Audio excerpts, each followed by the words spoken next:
I have got a story today about a time when my little sister went to a special party and she did something that was very silly indeed.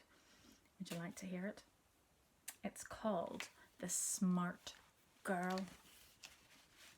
One day, when I was a little girl and my little sister was sometimes naughty, the mayor of our town invited us to a children's garden party. Bad Harry was invited too, and so were all the other children who lived near us. When Mrs. Coco heard that my little sister was going to the mayor's party, she was very pleased because she loved my bad little sister very much, and so she made her a beautiful party dress to wear. Mrs. Coco said that she had some nice material called Indian muslin in her drawer that would be just the thing for a party dress.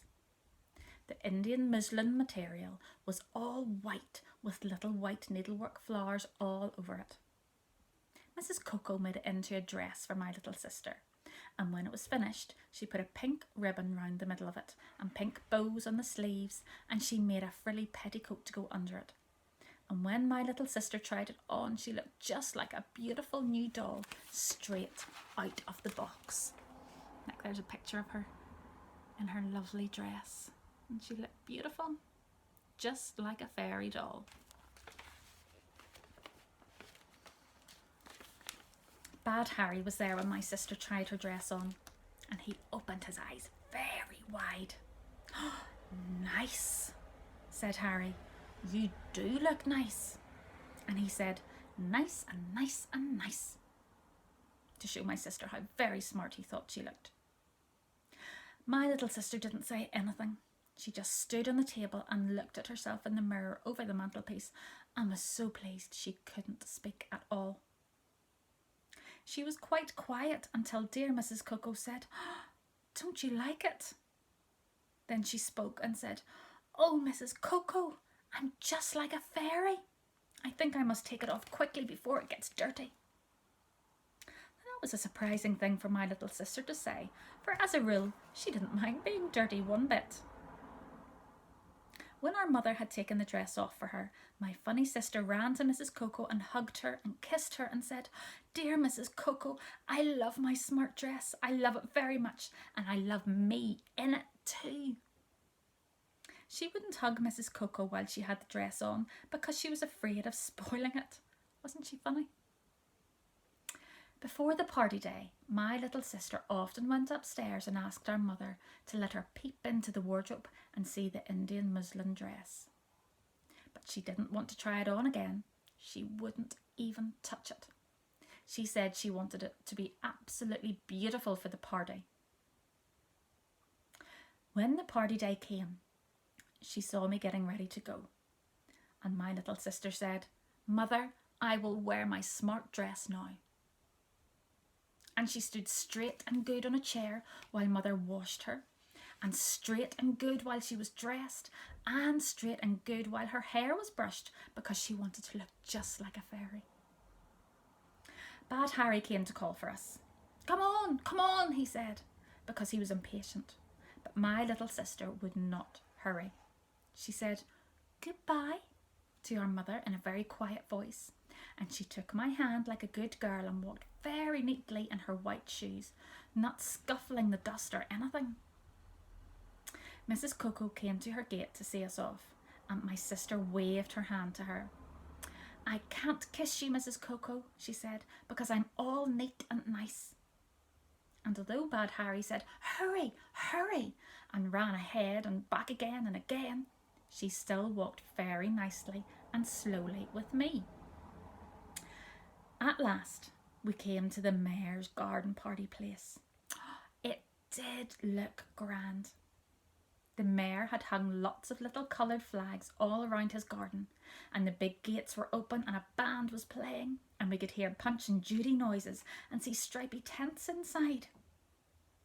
Bad Harry was so excited that he just dashed ahead of us, and he would have gone in on his own if the man on the gate hadn't asked for his invitation card that I was carrying for him. There were a lot of people crowded round the gate, watching the children going into the party, and one lady said, "Oh, the little ducky," when she saw my neat and nice sister. and my little sister felt very proud. But she didn't turn her head, and she didn't let go of my hand because she wanted to look as fairy-like as possible. The mayor had made a lovely party for us. We soon found that the stripy tents had all sorts of interesting things in them, things that you could do without paying for them. It was just like a lovely free fair. There were hooplas and magic fish ponds and swings and pony rides and Mr. Punch and a conjurer, all as free as free. There was even a coconut shy, and we saw some of the bigger children throwing balls at the coconuts. Pardon me. There's a picture of the garden party and lots of the children playing. It does look like good fun, doesn't it?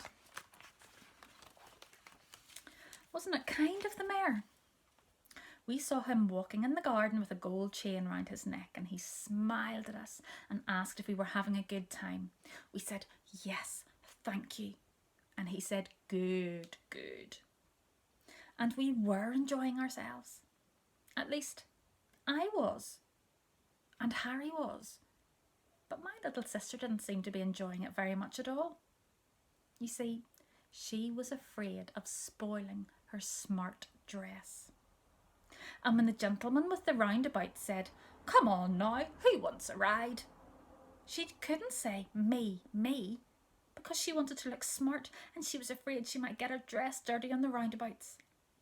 And when the fish pond young lady said, come and fish for a magic prize, she said, no thank you, I might get wet. Bad Harry fished and he won a tin whistle, but although she wanted a tin whistle very much, she wouldn't fish. Oh no. Then she went to see Mr. Punch, and she stood at the back of the crowd because of her sticking out dress, and she was so far away that when Mr. Punch smacked the baby, she didn't hear the nice man by the punch show saying, it's all right, children, he isn't really hurting it, you know. And so of course she cried. Then she had to stop crying because she might make her new dress all teary.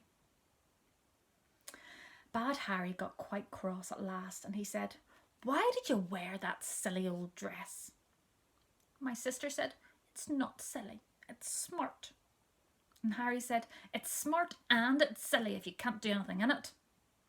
My little sister said, I want to be smart. Then Bad Harry said, well, if you keep on being smart like that, you won't be able to have any of the mayor's nice tea that the ladies are putting on the table in that big tent over there. It's a lovely tea, Bad Harry said. There are lots of cakes and jellies.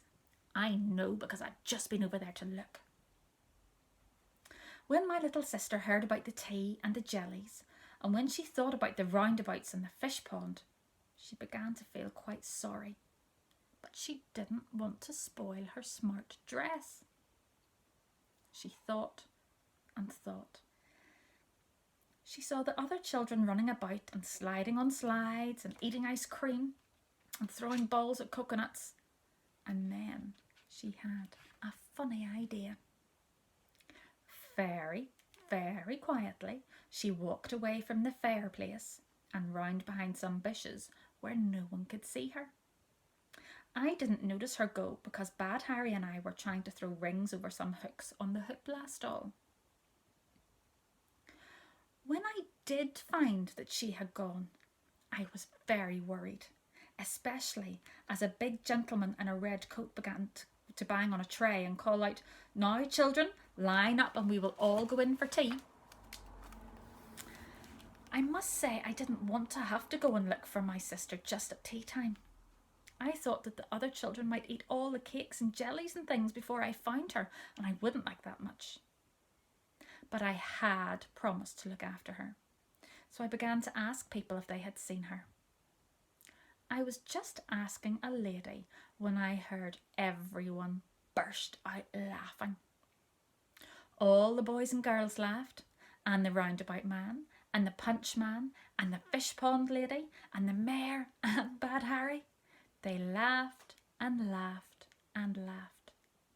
They were laughing at my naughty little sister. What do you think she had done? She had got so tired of being careful of her beautiful dress that she had gone behind the bushes and taken it off. I don't know how she managed on her own, but she did.